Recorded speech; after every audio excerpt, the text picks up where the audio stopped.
Thank you for joining us here in St Barnabas Church, and I'm always glad to be with my friend Imam Mahmood. Thank you. And what we have here, Imam, is many things that have been collected by the local community, and these are to go to Calais.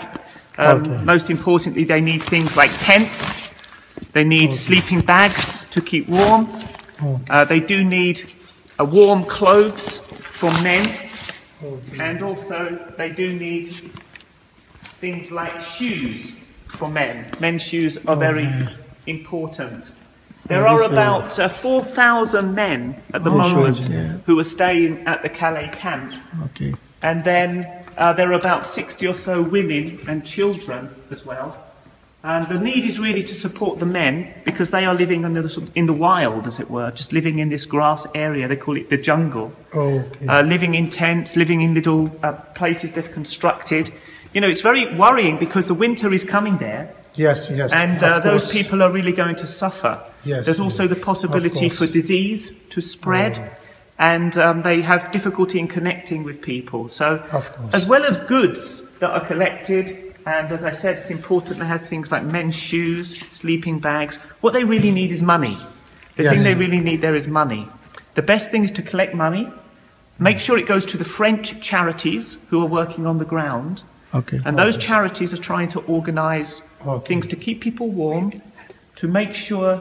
As a Muslim, we will support you all the time. Yes, thank you. And from Al Jannat Institute platform, we will support you, all community. I will contact you as our Muslim community, and we will go Calais as well with you. That will be excellent. I really appreciate that. I really appreciate that, Imam Mahmood. And Mr. Malik, I'm very glad that you've come here, seen what's been collected by the local community. We're a very loving community here in Walthamstow. We work together for the good, and this is just one example of that. Thank you very much. You're welcome. Nice to see all this. All the Muslims community and mosques, especially Al Jannat Institute, will support you. Thank you. That's really appreciated that we work together. See that there is the EU flag flying behind me. And welcome to Europe. I'm here in the migrant camp at Calais, in the wealthiest part of our world.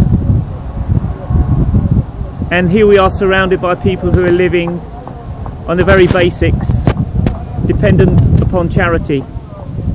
They're people who have travelled thousands of miles through many countries, where they've been badly treated along the way, and where they have the small hope that they may be able to enter the UK, where they feel they'll have opportunities to construct something like a decent life.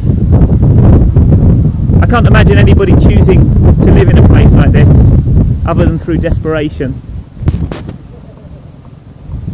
It's incredible to think that in Europe we have such a situation like this today.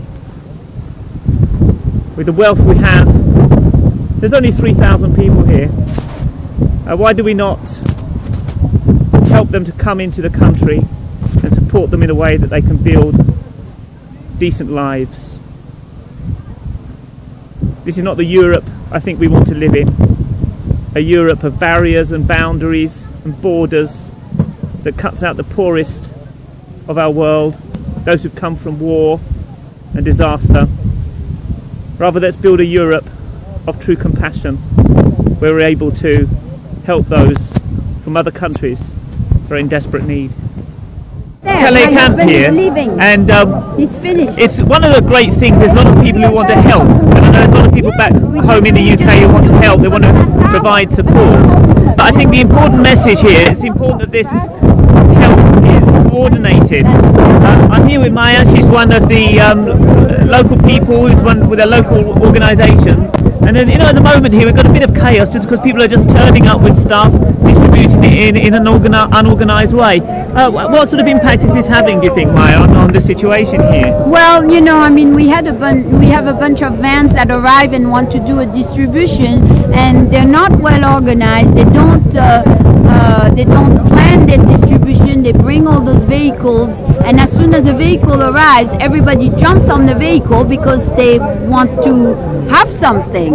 And the way to do it is to actually make a line before you even have the vehicles, so that you can control the line. And you have here the typical example of a distribution that's not well started, and I hope it won't be going too crazy once it starts. So I think the key message we have here is that if you are at home in the UK, you wanting to help, don't just sort of do it on your own, don't just turn up with vans or anything like that, but make sure you communicate with the local organisations here in France or on the camp, so they can make sure that the help anyone wants to bring is useful and is well organised. Yeah. Contact l'Auberge des Migrants. We have a Facebook page, l'Auberge des Migrants International, and it's in English, so you have no trouble communicating. Do not attempt to do any distributions by yourself. People who can help you. Otherwise, it's basically what ends up happening is that the people who want to help and are generous, bring all kinds of things, end up dehumanize people, because you know, you make people hungry by bringing too many trucks, and then people go crazy. Camp in Calais, and I'm here at the Ethiopian Orthodox Church. It's a special day today because it's the Ethiopian Orthodox New Year, and as well as people here who are living in the camp here, there are people who visited from London, including a priest colleague from London, and it's wonderful to be here today with Nazak Ramadan, who's the director of Migrant Voice, and to meet people in person, to discover what the camp is like here, about 3,000 people only living here, also to be able to learn how best help can be given from the UK, but most importantly to show solidarity today with people. And it was great to join in some prayer, some worship, some singing, and just to be sharing a message of love and compassion with people as they gather on this day, and to take that message back to London. So here we are, and look forward to continuing to support people here and to helping others think about how they can best support the migrants who are living here in Calais.